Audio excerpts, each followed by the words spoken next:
A damaging day for the Dragons. Paul Kent, they staged an emergency meeting at St George Illawarra where the board decided to tear up the contract of their star forward, Paul Vaughan. Paul joins us now. Paul, their decision to sack you today, did that come as a shock?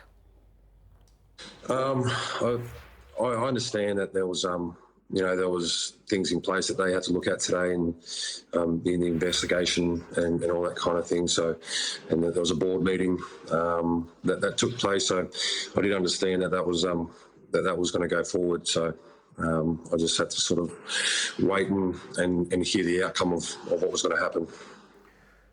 So, Paul, what were you thinking? Yeah, mate, it was a very, very bad judgment call on my behalf, and it was obviously very stupid, and I'm deeply remorseful and sorry for what's happened. I can't express that enough. Like I said, it was a terrible judgment call, and one that I very, very much regret. Can you take us through what happened and how, through that entire process, was there anybody that said, listen, this might be a bad idea, or was it just on with the show? Yeah, mate, I'm not too sure about specifics, to be honest, but, it's... Well, what's like I said, specifics? What do you remember? What do you remember then? Give us your version of what you recall. Oh, mate, like I said, it was just... I can't express enough how sorry I am, and the judgment call was obviously one that I regret very much, and like I said, I just can't express how deeply remorseful I am. Why did you decide to host it at your place then? Mate, to be completely honest, it was more so just to have the boys enjoying each other's company. Obviously not the right thing to do. In hindsight, it was a very stupid thing to do. It's dumb, and you've called it a terrible judgment call. Could this jeopardise the rest of your NRL career? Listen, I really hope not. It's this game I love so much. It really pains me to see the impact that it's had on the game. It's hit me really hard. It's really heartbreaking for me. I really never wanted this to happen, and I'd love to continue playing NRL. Whether that be the case, I still have a burning desire to not only show that I'd like to play, continue on playing, but to prove myself to people that I'm a good person, and that to still repay the faith. How do you win back that trust? I think by just doing the right thing, mate. That's the biggest thing. It's like I said, it's breaking my heart, mate. It's something that's really caused me a lot of pain, and I'm a good person. I truly believe that. I just want to show people that, and if I get the opportunity to play again, and I'd love to do that. So, Paul, there's a lot of widespread anger about this within the game and outside the game, within the community, where a lot of people are going through their own version of lockdown and suffering in different ways. When did you get a sense at the anger you've caused and the damage you've caused the game? Yeah, it was, mate. I think it was pretty early on, to be fair. It was just one of those things that I never wanted this to happen, and I understand the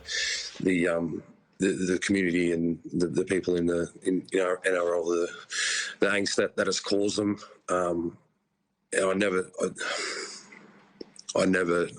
wanted that to happen. And like I said, I just can't say, sorry enough. What went through your mind when the police knocked at the door? Yeah, mate, it was pretty disappointing, to be honest. It was. Sorry, it's just hard to sort of keep on. That's fine, mate. You just talk your way through it, and you're going really well. Do your best. I don't really have, the answers. Have you spoken to anyone at the club, mate? Have you spoken to the coach and the CEO just on a more personal level rather than just the official business? I spoke to the football manager and the CEO today. Obviously after the board meeting, they told me what the outcome was, which is obviously for me very disappointing. But I can understand that's the way that they've took stance. But other than that, no, I haven't. It's been an expensive exercise. Have you tallied up how much it's going to cost you this? No, mate. I think at the moment I'm just worried about my family, and I'm just trying to put things in place at the moment that I can best look after them and just provide for them, which is one of the things that's going to be a little bit tough, but that's just something that I will have to handle. So, Paul, what has the last 48 hours been like for you and your family? You've got media camped outside your house. The whole neighbourhood is on high alert. We're seeing, grabs in the paper from people in the street. What's it been like for you, and what does the future hold for your family? It's been extremely difficult.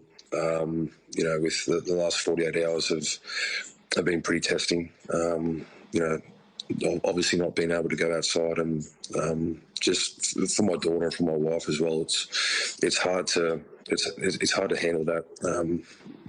With my wife, she doesn't deserve this, and that's something that is really hard for me to take. And I understand that's their job and that's what they're there to do, but it's been extremely difficult.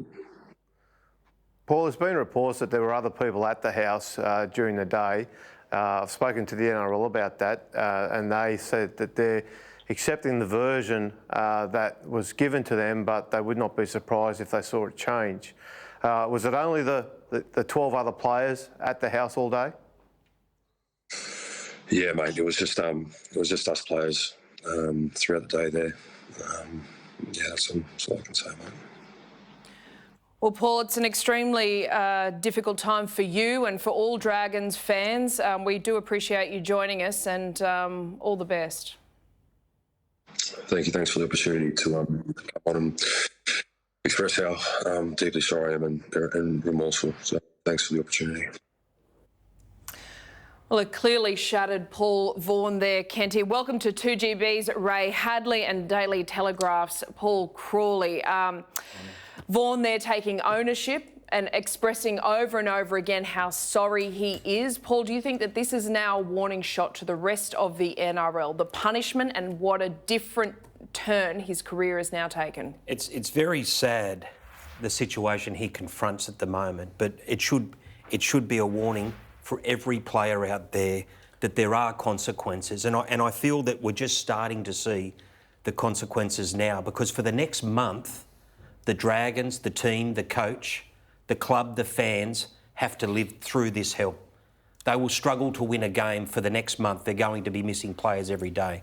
This is Paul Vaughan's third transgression and his second COVID breach at the club. It's going to cost him $1 million. It's going to cost him his job.